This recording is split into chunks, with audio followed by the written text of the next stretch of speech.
오늘 이 자리에 함께해 주셔서 정말 다행입니다. 오늘은 반드시 알아두셔야 할 심각하고 충격적인 이야기를 전해드리려 합니다. 장을 보러 이마트나 동네 마트에 갔다가 식료품만 담아 나오는 것이 아니라 개인정보를 도난당하거나 심지어 돈까지 잃고 돌아오는 상황을 상상해보세요. 안타깝게도 실제로 많은 어르신들에게 그런 일이 벌어지고 있습니다. 저는 이런 사례들을 직접 접해왔고 현직 변호사로서 여러분이 같은 피해를 입지 않도록 돕고 싶습니다. 이 영상 끝까지 시청해주세요. 사기 수법이 어떻게 이루어지는지, 왜 어르신들이 표적이 되는지, 그리고 어떻게 하면 스스로를 지킬 수 있는지 구체적으로 알려드리겠습니다. 본격적으로 시작하기 전에 영상의 좋아요와 구독 부탁드리고 아래 댓글로 여러분의 경험도 나눠주세요. 혹시 장 보는 중 누군가 접근하거나 이상한 일을 겪은 적 있으신가요? 여러분의 이야기가 누군가를 지켜줄 수 있습니다. 1부 예의를 노리는 사기꾼들 마트에서 실제 벌어지는 3가지 수법 물건을 고르고 계산을 마친 뒤 장바구니를 밀고 지하 주차장으로 향합니다. 피곤한 몸을 이끌고 자동차 트렁크에 장을 싣는 순간 누군가 조용히 다가옵니다. 대개는 전혀 의심이 가지 않는 평범한 사람이죠. 청바지를 입은 젊은 남자, 유모차를 끌고 있는 여자, 혹은 홈플러스 직원처럼 보이는 조끼를 입은 사람일 수도 있습니다. 그들은 마치 급한 사정이 있는 듯한 표정으로 말을 걸어옵니다. 차 배터리가 나가서 부스터 케이블이 필요해요. 지갑을 잃어버렸는데 집에 가는 버스비 2만 원만 도와주실 수 있나요? 이렇게 다급하고 절박한 사정을 내세우며 호소합니다. 그리고 그 말 속에는 항상 지금 당장 이라는 시간적 압박이 깔려 있습니다. 바로 그 절박함이 상대방의 판단력을 흐리게 만들고 생각할 틈도 없이 지갑을 열게 만드는 핵심입니다. 정중하게 부탁하는 그 한마디가 실제로는 철저히 계산된 접근이라는 사실을 알아채기란 쉽지 않습니다. 하지만 이보다 더 은밀하고 교묘한 방식도 존재합니다. 이번엔 매장 안진열대 앞입니다. 누군가 다가와 손이 짧아서 저기 위에 있는 거 좀 꺼내줄 수 있을까요? 하고 요청하거나 일부러 물건을 당신의 장바구니 근처에 떨어뜨립니다. 당신이 물건을 주워주거나 손을 뻗는 사이 그들의 공범은 조용히 당신의 가방 안에서 지갑이나 휴대폰을 꺼냅니다. 이들은 단순한 도와달라는 행위를 가장한 것이 아닙니다. 철저히 역할을 나누고 계획적으로 움직이는 전문 절도범들입니다. 그리고 그들이 믿는 한 가지는 당신의 착한 마음입니다. 한국 사회의 정서인 정과 예의는 이런 상황에서 쉽게 무방비 상태로 노출되게 만듭니다. 또 다른 유형은 가짜 판촉 사기입니다. 마치 대형마트에 공식 직원처럼 보이는 사람들이 나타나 신용카드 할인 혜택이나 상품권 증정 이벤트를 안내합니다. 명찰을 단 조끼를 입고 클립보드를 들고 있는 모습은 누구라도 쉽게 믿게 만들죠. 이들은 당신에게 이름, 주소, 전화번호를 쓰게 하며 가입 절차를 밟는 척합니다. 어떤 경우에는 이 혜택을 받기 위해선 주민등록번호가 필요하다고 말하는 경우도 있습니다. 이 순간 당신은 이미 개인정보를 넘긴 셈입니다. 하지만 분명히 말씀드립니다. 홈플러스나 이마트 등 대형마트는 이런 방식으로 길거리에서 개인정보를 수집하지 않습니다. 만약 누군가 매장 밖이나 주차장에서 이름이나 전화번호를 요구한다면 그것은 거의 확실하게 사기입니다. 이러한 사기들이 무서운 이유는 겉으로 전혀 위협적으로 보이지 않기 때문입니다. 큰 소리를 지르거나 겁을 주는 것도 아닙니다. 오히려 도와주세요 라는 말 한마디로 시작되며 정중함과 호의 혹은 기회의 착시로 다가옵니다. 그래서입니다. 아무리 조심성 많고 똑똑한 사람이라도 쉽게 속아 넘어가는 것이 바로 이런 수법입니다. 낯설지 않고 평범한 상황, 예의와 배려를 기대하는 태도, 그리고 절묘한 타이밍이 합쳐져 어느새 당신의 손에 쥔 지갑이 사라진다는 사실을 깨달았을 땐 이미 늦어 있습니다. 2부. 왜 어르신들이 사기의 주된 표적이 되는가? 왜 사기꾼들은 굳이 어르신들만을 노릴까요? 그 이유는 듣기에 유쾌하진 않지만 반드시 직시해야 할 현실입니다. 첫 번째 이유는 세대적 특성입니다. 지금의 어르신 세대는 이웃끼리 서로 돕고 낯선 사람에게도 손을 내밀던 시대를 살아오셨습니다. 누군가 도움이 필요하다고 하면 의심보다 배려가 먼저였고 진심 어린 말 한마디에 귀 기울이는 것이 미덕이던 시절이었죠. 이런 따뜻한 마음과 세심한 배려는 지금도 그대로 남아 있습니다. 그런데 바로 그것이 사기꾼들에게는 틈이 됩니다. 그들은 의도적으로 어르신들의 연민을 자극하는 이야기들을 준비합니다. 아기가 분유를 못 먹고 있어요. 어머니가 병원에 입원하셨어요. 지갑을 잃어버려서 버스비만 조금 도와주세요. 같은 말들 말입니다. 그 이야기는 그저 우연히 튀어나오는 말이 아니라 당신의 착함을 공략하기 위해 철저히 계산된 문장입니다. 두 번째 이유는 어르신들이 타인과의 갈등을 꺼리고 무례하게 보이는 것을 부담스러워한다는 점입니다. 사기꾼들은 이것을 너무나 잘 알고 있기에 한 걸음 가까이 다가와 말을 계속 겁니다. 처음엔 공손하게 시작하지만 점점 강하게 부탁하고 결국엔 안 도와주면 너무 매정한 사람이 되는 것 아닌가 하는 죄책감을 불러일으킵니다. 생각해보면 우리는 대부분 어릴 때부터 이렇게 배워왔습니다. 거절하지 마라, 큰 소리 내지 마라, 상대방 입장을 먼저 생각해라. 문제는 이 교육이 사기꾼에게는 완벽한 무기가 된다는 점입니다. 그들은 그 틈을 파고들어 죄책감을 이용하고 정중한 태도로 당신을 설득해 결국 마음을 열게 만듭니다. 세 번째 이유는 재정적인 측면입니다. 젊은 사람들보다 어르신들은 상대적으로 현금을 지니고 다니는 경우가 많고 많은 분들이 국민연금이나 퇴직연금 같은 고정 수입에 의지합니다. 사기꾼들은 이것을 계속 쓸 수 있는 돈줄로 여깁니다. 처음엔 2만 원, 3만 원처럼 적은 돈부터 시작합니다. 하지만 이런 식으로 여러 사람을 속이면 금액은 금세 쌓이고 심지어 신분증이나 주민번호 등을 훔쳐 명예 도용까지 시도하기도 합니다. 한 번의 피해로 끝나지 않고 당신의 이름으로 통장을 만들거나 대출을 시도하는 무서운 2차 범죄로 이어질 수 있다는 점이 더 위험합니다. 그리고 마지막 이유는 피해를 입고도 신고하지 않는 경향입니다. 저는 실제로 상담을 하다 보면 이런 이야기를 자주 듣습니다. 내가 바보처럼 속았나 봐요. 창피해서 누구한테 말도 못하겠어요. 하지만 진실은 이렇습니다. 이 사기 수법들은 철저히 사람의 심리를 연구한 전문가들이 설계한 것입니다. 한두 마디 말로 쉽게 당할 수 있도록 만들어져 있고 누구나 걸려들 수 있는 함정입니다. 그러니 자신을 탓하실 필요는 없습니다. 중요한 건 이미 지나간 일에 얽매이는 것이 아니라 앞으로 자신을 지키는 방법에 집중하는 것입니다. 정중하게 거절하는 용기, 그리고 뭔가 이상하다는 감각을 믿는 것이야말로 가장 강력한 방어입니다. 당신이 결코 혼자가 아니라는 것, 그리고 조심하는 것이 절대 예의 없는 행동이 아니라는 것을 기억하세요. 3부. 법의 시선에서 본 사기. 이것은 단순한 민폐가 아닙니다. 이제 한 걸음 물러서서 지금까지 이야기한 이 모든 상황을 법의 시선에서 다시 들여다볼 필요가 있습니다. 단순히 예의 없는 행동, 불성실한 태도라고 여기기엔 너무나도 심각한 문제입니다.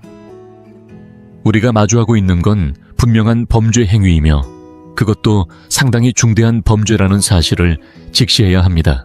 먼저 허위 사실을 내세워 돈을 받아내는 경우, 예를 들어 주차장에서 집에 가야 하는데 차가 고장났다며 도와달라고 한 뒤 돈을 받은 사람, 그것이 거짓이었다면 사기죄와 기망에 의한 재산 탈취로 간주됩니다. 상대방의 믿음을 교묘히 이용해 금전을 탈취했다면 그것은 단순한 실수가 아니라 명백한 불법입니다. 또 어떤 경우에는 당신에게 이름, 주소, 전화번호, 심지어는 주민등록번호나 계좌번호 사인을 요구하는 사람들도 있습니다. 카드 혜택 신청에 필요하다, 이벤트 참여를 위해 기재가 필요하다는 식의 말로 접근하는 것이죠. 이 역시 명확한 개인정보 도용 및 명의 도용 범죄입니다. 주민번호나 계좌정보, 심지어는 자필 서명 하나만으로도 통장 개설 대출, 신용카드 발급 등 수많은 금융범죄에 악용될 수 있습니다. 실제로 명의 도용은 지금도 끊임없이 증가하고 있는 범죄 중 하나입니다. 범인이 당신의 정보를 손에 넣는 순간 피해는 단발성이 아니라 장기적이고 복합적인 재정적 손실로 이어질 수 있습니다. 카드 한 장이 문제가 아닙니다. 신용이 훼손되고 대출 기록이 꼬이고 몇 달 혹은 몇 년 동안 회복되지 않는 피해가 발생할 수 있습니다. 일부 지역에서는 고령층이 피해자인 경우 그 법적 처벌 수위를 더 높이는 제도를 시행 중입니다. 고령자들이 상대적으로 취약하다는 점을 감안해 형량을 가중하거나 벌금을 더 무겁게 부과하도록 정한 것입니다. 이는 단지 범인을 벌주기 위한 목적이 아니라 우리 사회가 어르신들의 안전을 그만큼 중요하게 여긴다는 메시지이기도 합니다. 하지만 안타깝게도 현실은 녹록지 않습니다. 사기꾼들은 가짜 이름을 쓰고 선불폰을 이용하며 단 하루 만에 자취를 감춥니다. 경찰이 수사를 시작하더라도 돈은 이미 현금화되어 사라지고 난 뒤인 경우가 많습니다. 그 누구보다 법을 잘 아는 저조차도 현장에서 벌어진 즉석 사기나 상품권 형태의 거래 피해는 소송이나 환불로 회복이 불가능한 경우가 많습니다. 그래서 제가 누차 강조드리는 겁니다. 예방이 최선이고 그보다 강력한 무기는 없습니다. 의심스러운 상황을 빨리 알아차리고 단호하게 자리를 벗어나기만 해도 상대는 아무것도 얻지 못합니다. 바로 그 순간 당신은 사기꾼의 계획을 무너뜨리고 스스로의 권리를 지켜낸 것입니다. 마트 진열대 앞 혹은 지하주차장에서 스쳐가는 짧은 한순간처럼 보일 수 있습니다. 그러나 그 순간 속에는 당신의 개인정보와 재산, 심지어는 명예까지 걸려 있습니다. 법적으로도 사기절도 명의도용은 명백한 범죄이며 처벌받아야 할 행위입니다. 당신은 거절할 권리가 있고 자리를 피할 권리가 있으며 보호받을 자격이 있는 사람입니다. 그리고 바로 그 단호한 행동이야말로 사기꾼들이 더 이상 활동할 수 없게 만드는 강력한 방패가 되어줍니다. 지금부터는 참지 않는 용기가 어르신들의 새로운 권리입니다. 4부. 실제 어르신 피해 사례 그들은 당신의 일상 속에서 노린다. 이쯤에서 제가 직접 보고 듣고 조사해온 실제 사례들을 여러분께 나누고자 합니다. 머리로만 알고 있는 것과 실제 이야기를 듣는 것은 전혀 다릅니다. 지금부터 말씀드릴 내용은 단순한 설명이 아니라 우리 어르신들께서 실제로 겪은 충격적인 순간들입니다. 그리고 그 안에는 사기꾼들이 얼마나 정교하게, 얼마나 치밀하게 접근하는지가 고스란히 담겨 있습니다. 첫 번째 이야기는 서울 강동구에 사는 박말순 할머니의 사례입니다. 박 할머니는 매주 화요일마다 늘 같은 시간에 집 근처 대형마트에 들러 장을 보셨습니다. 이 꾸준한 생활 습관이 오히려 사기꾼에게는 예측 가능한 기회가 되어버렸습니다. 그날도 어김없이 지하 1층에서 장을 마치고 자동차 트렁크에 물건을 싣고 계시던 중 한 젊은 남성이 다가와 말했습니다. 죄송하지만 기름이 다 떨어져서 집에 못 가고 있어요. 너무 민망하지만 혹시 도와주실 수 있을까요? 땀을 흘리고 초조해 보이는 그 모습에 박 할머니는 마음이 약해져 3만 원을 건넸습니다. 위기 상황에 처한 사람을 돕는 건 당연한 일처럼 느껴졌기 때문이죠. 하지만 놀라운 건 그 다음 주였습니다. 같은 장소 같은 시간, 같은 남자가 똑같은 말을 하며 다시 다가온 겁니다. 그 순간 박 할머니는 알게 되었습니다. 이건 단순한 우연이 아니었고 도움이 필요한 사람도 아니었습니다. 상대는 박 할머니의 선함을 습관처럼 이용한 사기꾼이었던 겁니다. 두 번째 사례는 정대호 김영숙 부부가 함께 장을 보러 갔을 때 겪은 일입니다. 매장 안에서 한 중년 남성이 접근했고 깔끔한 복장에 명찰까지 단 조끼를 입고 있었습니다. 그는 자신을 매장 공식 직원이라 소개하며 오늘 하루 한정 특별 프로모션으로 10만 원, 오늘 결제하면 20만 원 상당의 상품권을 드린다고 안내했습니다. 클립보드와 홍보 자료까지 들고 있었기에 의심할 이유가 없었습니다. 부부는 현금 10만 원을 건네고 눈앞에서 포장된 상품권을 받았습니다. 집에 돌아와 온라인에서 등록을 시도했지만 모든 상품권이 무효로 나타났습니다.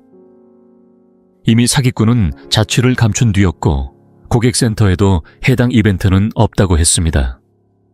단지 매장 안이라는 이유로 유니폼 하나만으로 사람들은 너무 쉽게 속을 수 있다는 사실을 보여주는 사례입니다. 마지막은 혼자 장을 보던 남궁철 어르신의 이야기입니다. 냉동식품 코너에서 야채 봉지를 고르고 있던 찰나 한 여성이 저 위에 있는 채소 좀 꺼내달라고 말합니다. 남궁 어르신이 등을 돌려 손을 뻗는 사이 뒤에서 조용히 누군가가 카트에 있던 지갑을 꺼냈습니다. 그는 그 사실을 계산대에 도착하고 나서야 알았습니다. 그 순간은 단순히 몇만 원을 잃은 문제가 아니었습니다. 카드 정지를 하고 주민등록증 재발급을 하고 개인정보가 유출되지 않았을까 하는 불안에 시달리는 긴 시간이 남았습니다. 누군가가 자신의 호의와 신뢰를 배신한 경험은 오래도록 마음에 상처로 남았습니다. 이 세 가지 사례를 통해 꼭 기억하셨으면 합니다. 사기라는 건 항상 같은 모습으로 다가오지 않습니다. 어떤 날은 현금을 노리고, 어떤 날은 가짜 상품이나 이벤트를 통해 접근하며, 또 어떤 날은 당신의 개인정보를 노립니다. 하지만 그 모든 수법에는 한 가지 공통점이 있습니다. 그것은 바로 우리의 신뢰, 정중함, 그리고 한순간의 방심을 노리는 것입니다. 이 사기들은 결코 우연이 아닙니다. 매 순간이 치밀하게 계산되어 있고 우리는 그 틈을 인지할 줄 알아야 합니다.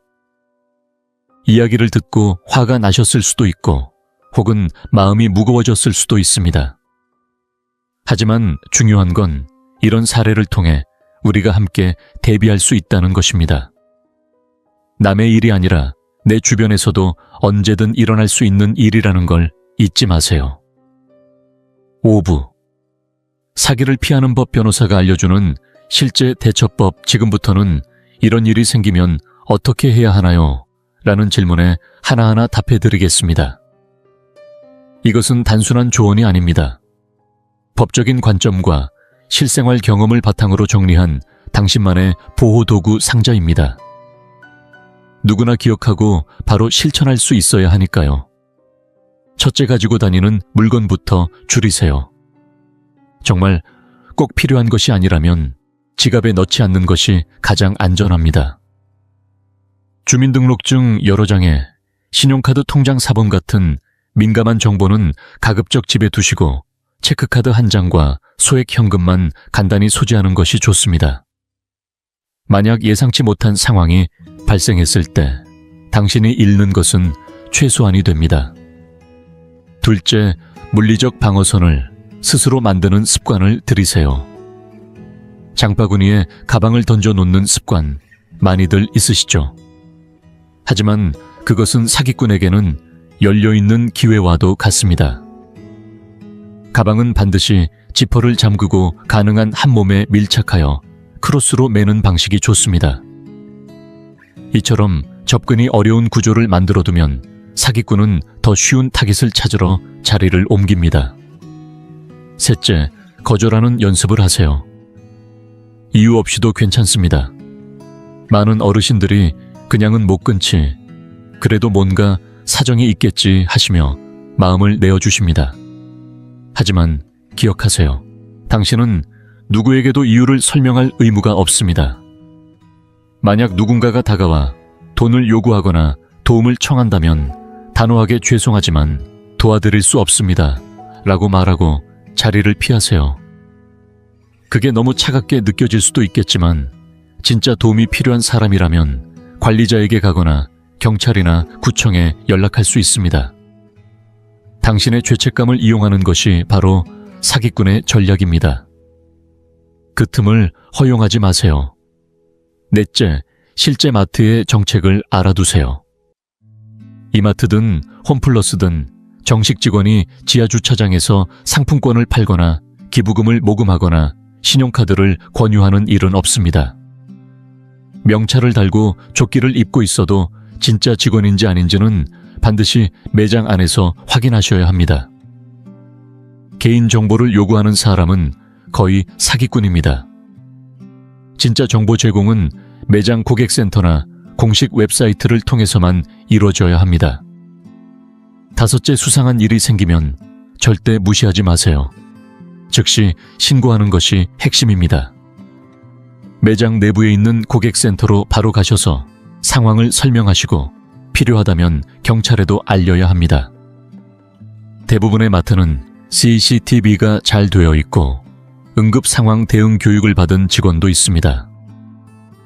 이미 피해를 입었다면 은행에 바로 연락해 카드 정지와 계좌, 보호 요청을 하시고 관할 경찰서에 피해 사실을 접수하세요. 이건 단지 당신 혼자만을 지키는 행동이 아닙니다. 다음에 올 또 다른 어르신을 지켜주는 일이기도 합니다. 한 사람의 빠른 행동이 여러 사람을 보호할 수 있습니다. 마지막으로 주변 사람들과 이 이야기를 나누세요. 배우자에게, 친구에게, 동네 이웃에게도 이런 사기 수법에 대해 알려주세요. 많은 사람이 알면 알수록 사기꾼이 설 자리는 줄어듭니다. 정보는 최고의 방패입니다. 기억하고 실천하는 것만으로도 당신은 이미 자신을 지키는 첫걸음을 뗀 것입니다.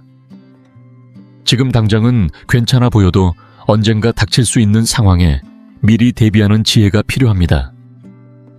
이제는 당신의 선택이 사기꾼의 접근을 끊는 방어선이 됩니다. 6부. 마지막 당부, 조심성은 예의가 아닙니다. 권리입니다. 이제 끝으로 꼭 드리고 싶은 말씀이 있습니다. 많은 어르신들께서 이런 상황에서 내가 너무 예민한 건 아닐까, 괜히 차갑게 보일까봐 걱정돼서 하며 머뭇거리십니다. 하지만 분명히 말씀드립니다. 조심성 있는 태도는 무례함이 아니라 정당한 자기 보호의 권리입니다. 지하주차장에서 다가온 낯선 사람의 감정보다 당신의 안전과 돈, 그리고 소중한 개인정보가 훨씬 더 중요합니다. 그 사소한 순간의 망설임을 노리는 것이 바로 사기꾼들의 방식입니다. 혹시 진짜일지도 몰라, 그냥 지나치면 너무 매정해 보이지 않을까라는 그 마음, 그것이 그들에게는 기회로 보이는 것입니다. 하지만 반대로 생각해 보세요. 당신이 아니요, 도와드릴 수 없습니다 라고 단호하게 말하는 그 한마디. 누군가가 개인정보를 요구할 때 한 걸음 물러서며 경계의 눈빛을 보내는 그 순간, 그 모든 행위는 사기꾼에게 어르신들은 더 이상 쉬운 대상이 아니다 라는 강력한 메시지가 됩니다. 이것이야말로 가장 확실한 경고입니다.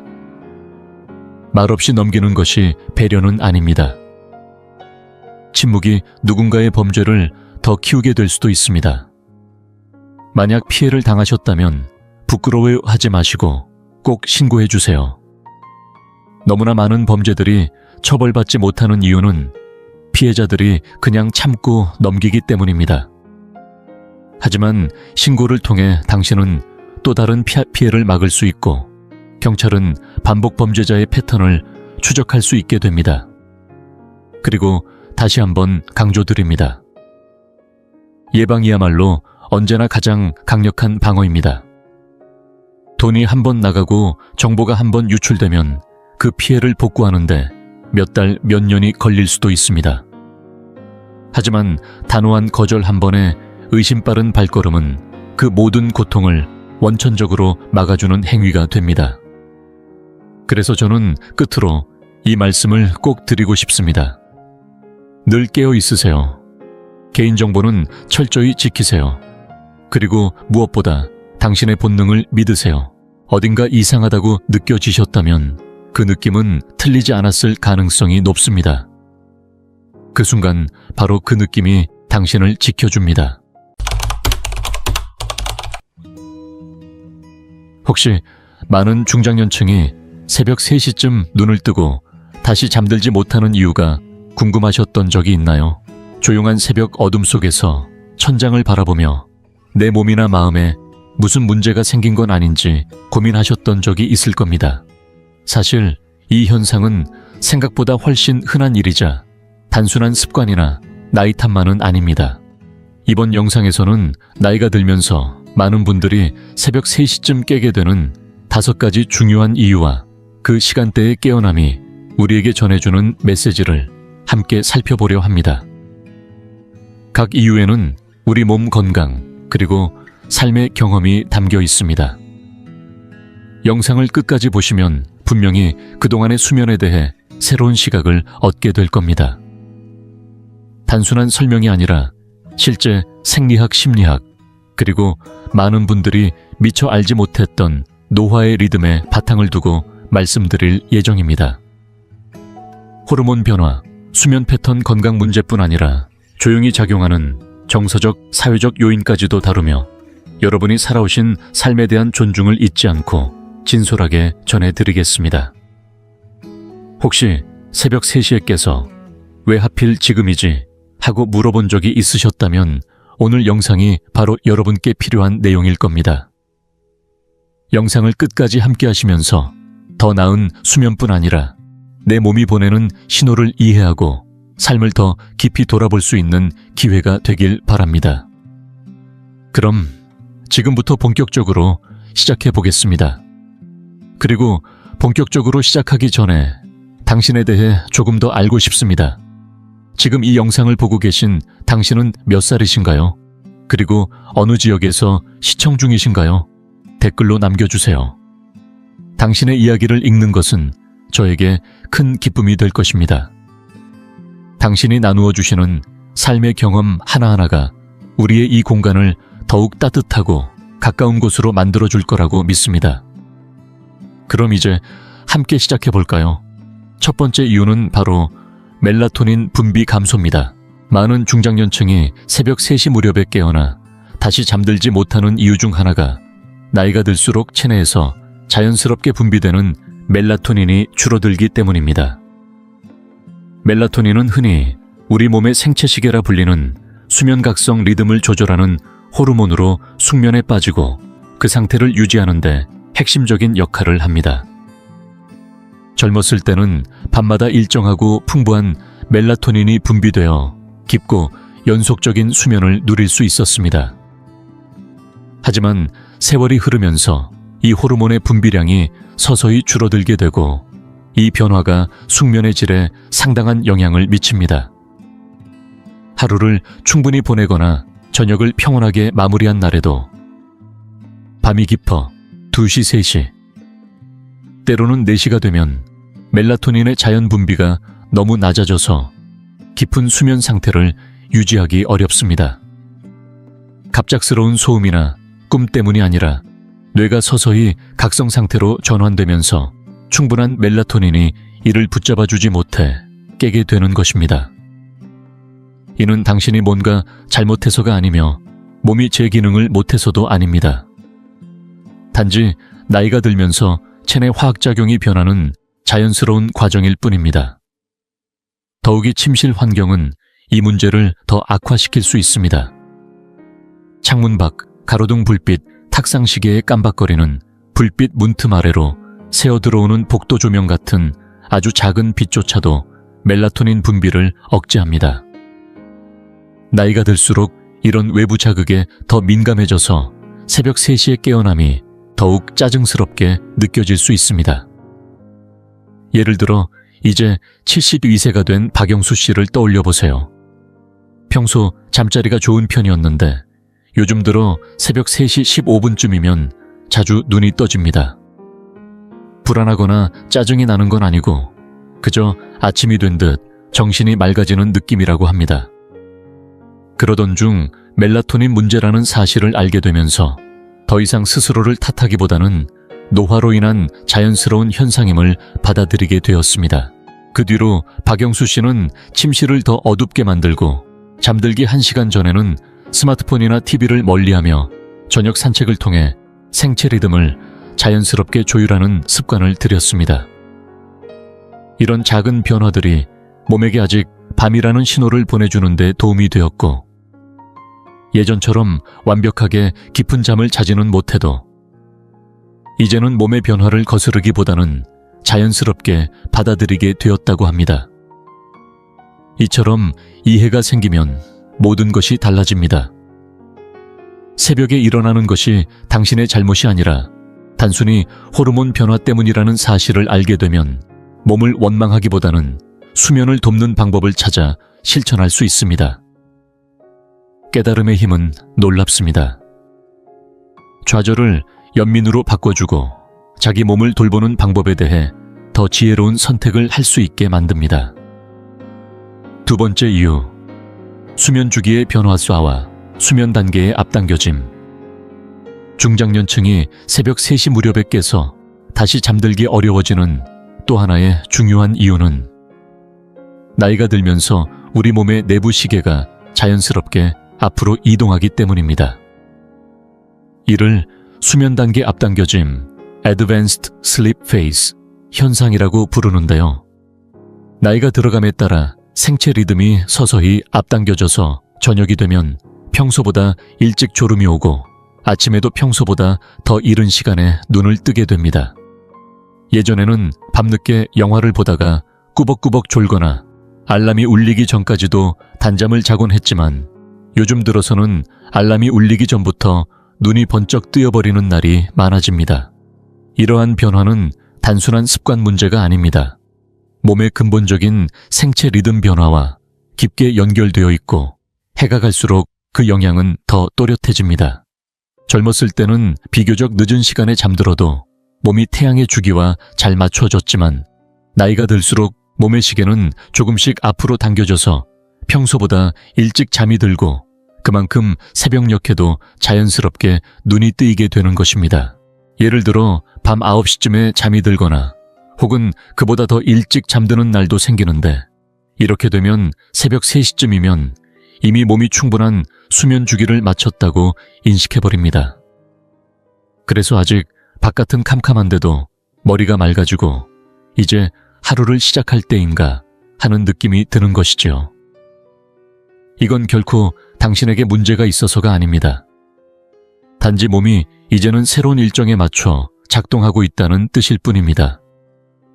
마치 오래된 시계가 계절마다 조금씩 앞으로 맞춰지는 것처럼 몸도 시간이 지나면서 점점 앞당겨져서 작동하는 셈이죠. 이 변화 자체는 위험하거나 잘못된 것이 아닙니다. 다만 평소 가족과의 생활 리듬, 사회적 모임, 개인 취향 등이 이 새로운 리듬과 맞지 않으면 답답함을 느낄 수 있습니다. 이러한 변화에는 심리적인 부분도 함께 작용합니다. 많은 중장년층이 한적한 집에서 생활하거나 혼자 있는 시간이 길어지는데요. 이렇게 고요한 환경은 몸이 저녁에 더 빨리 진정 모드로 들어가도록 신호를 보내는 역할을 합니다. 예전처럼 바쁘게 움직이거나 사람들과 어울리던 활동들이 줄어들면 몸은 자연히 하루 일과를 빨리 마무리하려고 합니다. 직장을 다니거나 바쁜 일상을 보내던 시기와 달리 정해진 스케줄, 회의, 출퇴근, 약속 등이 사라지면 이러한 생체 리듬의 변화가 더욱 도드라지게 나타납니다. 예를 들어 68세의 김성호 씨의 이야기를 떠올려 보세요. 은퇴 후로 그는 보통 오후 5시 반쯤 저녁을 먹고 TV 뉴스를 1시간쯤 본 뒤 9시가 되면 잠자리에 드는 편이었습니다. 그러다 보니 새벽 3시만 되면 자연스레 눈이 떠지고 몸이 하루를 시작할 준비가 다 되었다고 느껴졌습니다.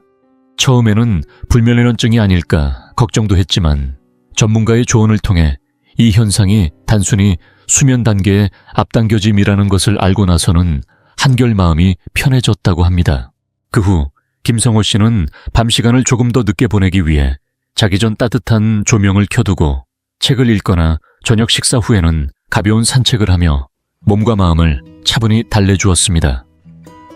가끔은 딸에게 전화해 짧은 안부 전화를 하며 하루를 정리하기도 했습니다. 이런 사소한 사회적 감각적 자극들이 잠드는 시간을 조금 늦춰주는 데 도움을 주었고 새벽 3시에 깨는 날이 줄어들면서 일상의 리듬과도 더 잘 맞게 되었습니다. 이처럼 수면 주기의 변화는 많은 중장년층이 겪는 자연스러운 현상이지만 정작 이야기를 나누는 경우는 드뭅니다. 하지만 이 사실을 이해하고 나면 불필요한 죄책감이나 혼란을 덜 수 있고 몸과 싸우기보다는 내 몸의 흐름을 수용하는 데 도움을 받을 수 있습니다. 새벽 3시에 깨서 벌써 다 잔 건가 싶은 날이 있다면 그건 몸이 단순히 조금 앞당겨진 일정에 맞춰진 것일 수 있습니다. 이 사실을 알게 되면 하루 일과와 습관을 몸의 리듬에 맞게 조절해보는 여유가 생길 수 있을 겁니다. 지금 이 영상을 계속 시청하고 계시고 저희가 나눈 이야기들이 정말 유익하다고 느껴지신다면 댓글에 숫자 2을 남겨주세요. 그 한 글자가 당신께서 여전히 저희와 함께하고 계시다는 따뜻한 신호가 되어 큰 힘이 됩니다. 아직 채널을 구독하지 않으셨다면 지금 구독 버튼을 누르시고 알림 설정도 함께 해주세요. 앞으로 올라올 소중한 영상들을 놓치지 않으실 수 있습니다. 당신의 응원은 저희에게 큰 힘이 됩니다. 당신 덕분에 저희는 정보를 전하고 마음을 나누며 조금이나마 희망의 빛을 전할 수 있는 영상을 계속 만들 수 있습니다. 앞으로도 저희와 함께 걸어가 주세요. 감사합니다.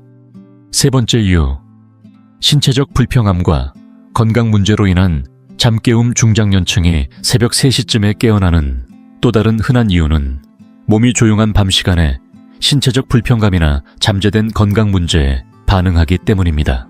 나이가 들면서 만성질환이나 사소한 건강 문제가 생길 가능성은 자연스럽게 높아지고 이러한 증상들은 경고등처럼 요란하게 울리는 것이 아니라 조용히 스며들듯 수면을 방해하곤 합니다. 뼈마디가 쑤시거나 방광이 가득 찼다거나 허리나 어깨가 찌릿한 느낌이 들기도 하는데 바로 이런 사소한 불평함만으로도 깊은 잠을 깨우기에 충분합니다. 예를 들어 관절염 같은 질환이 있으면 한 자세로 오랫동안 누워있는 것이 점점 불편해질 수 있습니다. 잠들 땐 아무렇지 않다가도 몇 시간 지나 몸이 한 자세로 굳어버리면 통증이 슬며시 찾아와 잠을 깨우곤 하지요. 혹은 저녁을 너무 늦게 먹거나 식사 후 바로 누웠을 때 생기는 야간 위산 역류도 잠을 방해하는 주요 원인입니다.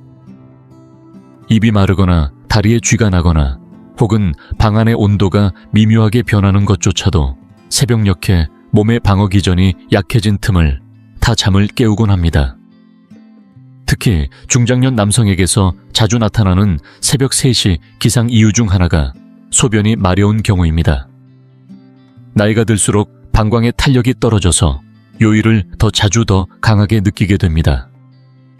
낮에는 다른 일에 집중하다 보니 잠깐 잊을 수 있지만 밤이 깊어 조용한 방 안에서 누워있다 보면 그 감각이 더욱 또렷하게 다가옵니다. 이때 한번 자리에서 일어나 화장실에 다녀오면 이미 몸은 깊은 수면에서 벗어나 가벼운 각성 상태로 접어들게 되고 다시 잠들기 어려워지는 경우가 많습니다. 또 하나 놓치기 쉬운 부분은 바로 약물 복용입니다. 혈압약, 심장약, 통증 관리, 약물 등을 규칙적으로 복용하는 중장년층이 많아지는데 이런 약물 중에는 잦은 배뇨, 천변화빛이나 소리에 대한 예민함 같은 부작용이 따라오는 경우도 적지 않습니다. 이런 영향이 있다는 사실조차 모른 채 수개월 혹은 수년을 보내는 분들도 있는데 누군가 알려주거나 스스로 기록해보면서 깨닫게 되는 경우도 많습니다. 예를 들어볼까요? 76세의 김순애 씨는 원래 잠이 얕은 편이었는데 지난 1년 사이 새벽 3시 반이면 거의 매일 깨어나곤 했습니다. 처음에는 그냥 나이 들어서 그러려니 하고 넘겼지만 병원에 가서 상담을 받아본 결과 평소 복용하던 약물이 몸의 수분 균형에 영향을 주면서 야간 소변을 자주 보게 만든다는 사실을 알게 되었습니다. 이후 의사와 상의해 복용 시간을 조절하고 생활 습관에도 몇 가지 변화를 주었더니 예전보다 훨씬 덜 깨게 되었고 깨더라도 금방 다시 잠들 수 있었다고 합니다. 여기서 중요한 건 이렇게 새벽에 깨는 일이 내 몸이 고장났다는 신호는 아니라는 점입니다. 오히려 몸이 여전히 나를 지켜주고 있다는 증거입니다. 몸은 매 순간 반응하고 경고를 보내고 균형을 맞추려 애쓰고 있습니다. 이런 신호들을 잘 살펴보면 더 나은 관리와 현명한 선택을 할 수 있게 되고 내 몸에 대한 신뢰도 한층 높아집니다. 새벽 3시에 눈이 떠진다는 것이 불편한 일처럼 느껴질 수도 있겠지만 어쩌면 그건 몸이 나에게 보내는 조용한 알림일지도 모릅니다. 조금 더 나를 살펴보고 돌봐줘야 할 때야 라고 말이죠. 작은 변화를 통해 건강을 돌보고 더 깊은 휴식을 찾는 기회로 삼는 것도 좋을 것 같습니다. 네 번째 이유, 생활 습관이 바꾸는 수면 리듬 중장년층이 새벽 3시쯤에 잠에서 깨게 되는 또 하나의 강력하지만 종종 간과되는 이유는 바로 오랜 시간 쌓여온 생활 습관 때문입니다. 사소한 일상 패턴과 선택들이 쌓이고 쌓여서 결국 우리 몸의 수면 리듬을 조용히 바꿔버리는 것이죠. 많은 중장년층은 자연스레 저녁 식사를 일찍 하고 하루 일과를 일찍 마무리하며 낮 동안의 신체 활동도 줄어드는 경향이 있습니다. 이렇게 보기에 작은 변화들이 누적되면 몸에게 밤이 일찍 시작된다는 신호를 주게 되어 결국 새벽에 더 일찍 눈이 뜨는 결과로 이어지게 됩니다. 특히 은퇴 이후 하루의 분주함이 줄어들면서 몸이 예전처럼 출퇴근이나 볼일 보기 사람 만나기처럼 규칙적으로 활동할 기회를 놓치게 됩니다. 외부 자극이 사라지면 몸의 생체 시계는 서서히 앞으로 당겨지고 밤이 되면 더 빨리 잠을 청하게 됩니다. 조명이 은은한 거실에서 자극 없이 TV를 보거나 음악을 들으며 하루를 마무리하는 저녁 시간 시계를 보면 아직 9시도 안 됐는데도 멜라토닌이 먼저 분비되면서 졸음이 몰려오기 시작합니다. 그렇게 일찍 잠들면 자연스럽게 몸도 그만큼 일찍 휴식을 다 채웠다고 느끼게 됩니다. 새벽 3시가 되면 여전히 밖은 캄캄한데 몸은 이미 오늘 할 만큼 쉬었다는 듯 깨어나 버리곤 하지요. 또한 식사 시간과 수면의 질 사이에는 은근한 연관이 있습니다.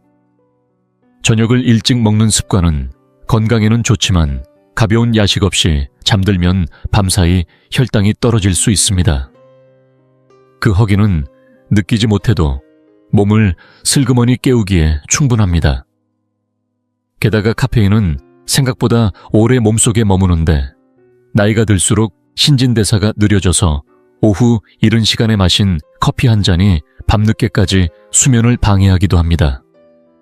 작은 소리나 빛에도 잠이 깨기 쉬워지는 이유이기도 합니다.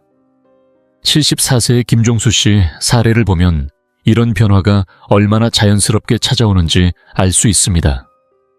김종수 씨는 은퇴 이후 하루가 한결 느긋해지면서 저녁 5시쯤 식사를 마치고 저녁 뉴스를 보다 소파에서 깜빡 졸곤 했습니다.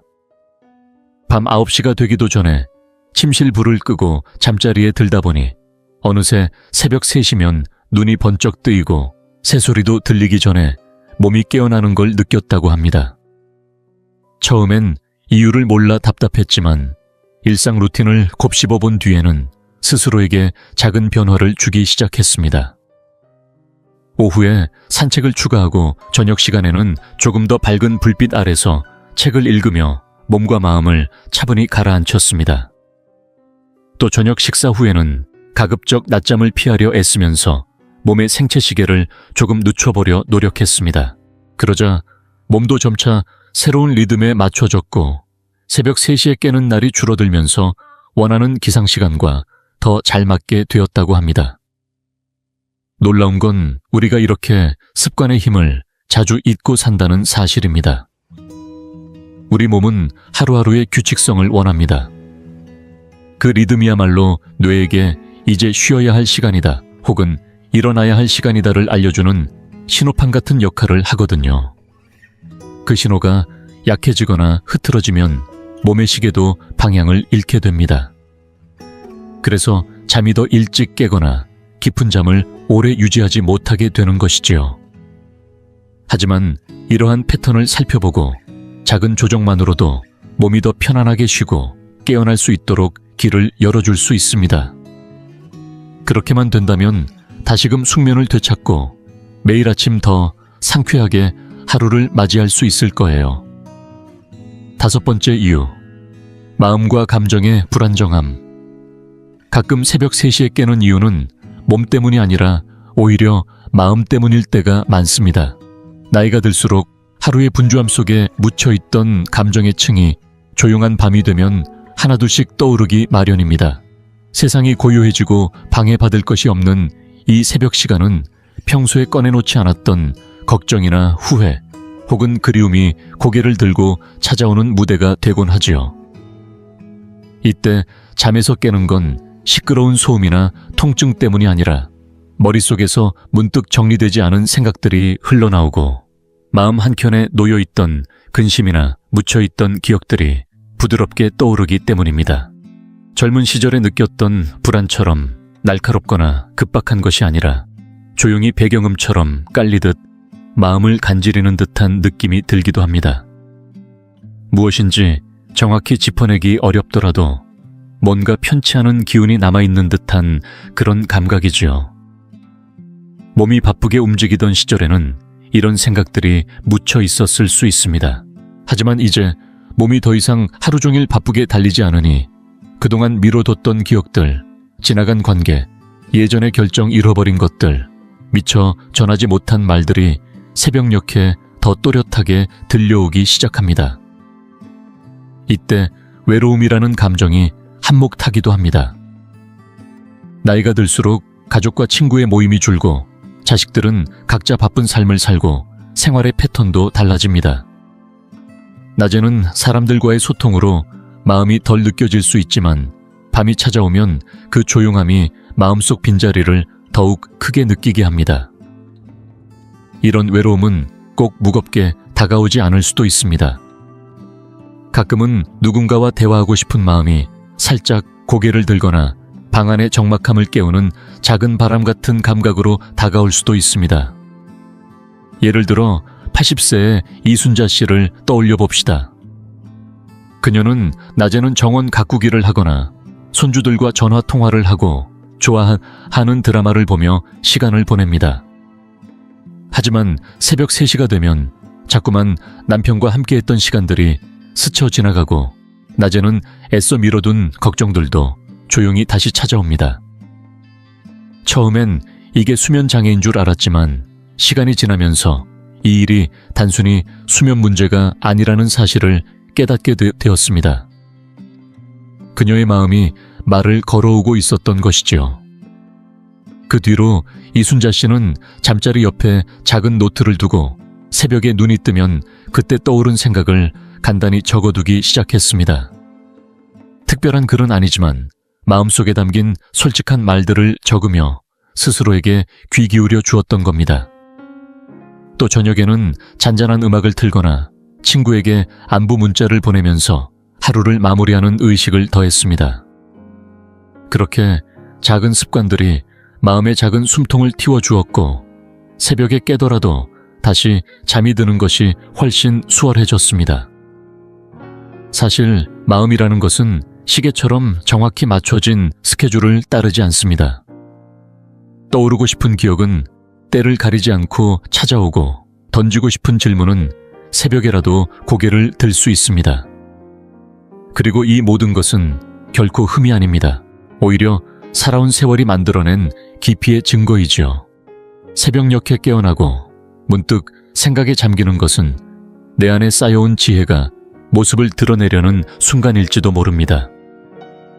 기쁨과 아픔, 수많은 이야기를 겪어온 당신의 마음은 단순한 기억 이상의 것입니다.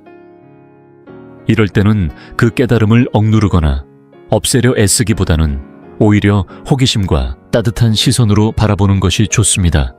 내 마음이 지금 나에게 어떤 이야기를 들려주려 하는지, 무슨 말을 해야 안심이 될지, 혹은 어떤 부분에 조금 더 자비가 필요할지를 살펴보세요. 오히려 이런 새벽의 깨달음이 진정한 휴식이 될 수도 있습니다. 이 시간을 외면하기보다는 그 순간을 존중함으로써 더 깊은 수면과 함께 내 삶을 이해하는 폭도 한층 넓어질 수 있을 것입니다. 마무리하며 오늘 영상을 함께 하신 여러분께 잠시 시간을 내어 지금 들으신 내용을 되새겨 보시길 바랍니다. 가장 크게 와닿은 부분이 무엇이었나요? 혹시 몸 안의 시계가 변하는 부분이었을까요? 건강에서 오는 작은 변화였을까요? 아니면 세상이 고요해질 때만 느껴지는 그 묘한 감정의 파도였을까요? 이 5가지 이유는 각기 다른 시각에서 새벽녘에 깨는 경험을 바라볼 수 있게 해줍니다. 그리고 그 어떤 것도 여러분의 몸과 마음이 고장났다는 신호는 아닙니다.